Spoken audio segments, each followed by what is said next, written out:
परिवार में सामंजस्य, समरसता, शांति, एकता कैसे बने, इसके लिए आपको चाहिए आप सदैव अपने जन्म पत्रिका के द्वितीय भाव को देखें। द्वितीय भाव में जो ग्रह है यदि वह शुभ ग्रह है तो निश्चित ही परिवार आपका एक होकर के रहेगा। आपका परिवार आपके समय पर साथ में खड़ा होगा तथा परिवार में एकता के साथ शांति। लेकिन यदि द्वितीय भाव में पापक ग्रह है, क्रूरक ग्रह है तथा द्वितीय भाव पर पापक ग्रहों की दृष्टि है, क्रूरक ग्रहों की दृष्टि है, या द्वितीय किसी पाप ग्रह के साथ बैठा है या शत्रु ग्रह के साथ बैठा है तो परिवार में कलह उत्पन्न होता है। उस कलह से बचने के लिए आपको चाहिए आप द्वितीय भाव के ग्रहों का उपाय करते रहें। जैसे द्वितीय भाव में यदि सूर्य नीच का बैठा है तो आप सूर्य भगवान को अर्घ दें, आदित्य हृदय स्तोत्र का पाठ करें, बेल के पेड़ की पूजा करें।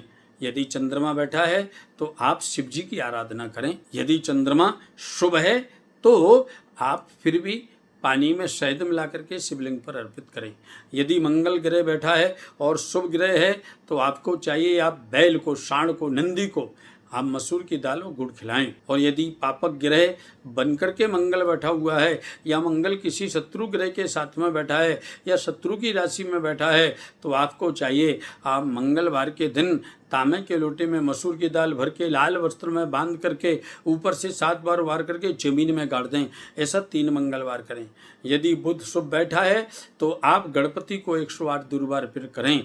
आपके परिवार में और ज़्यादा एकता रहेगी, शांति रहेगी, समरसता रहेगी तथा समगच्छध्वम समबद्धध्वम के भाव से सभी एक साथ चलेंगे। और यदि बुध खराब बैठा है तो आपको चाहिए आप गणेश जी के मंदिर में 1 मुट्ठी साबुत मूंग, गुड़ तथा हरा वस्त्र अर्पण करें। बुधवार के दिन आप गाय की सेवा करें। गौ सेवा करने से, गणपति की सेवा करने से बुध ग्रह होता है श्रेष्ठ और परिवार में एकता और शांति करता है प्रधान। जय श्री।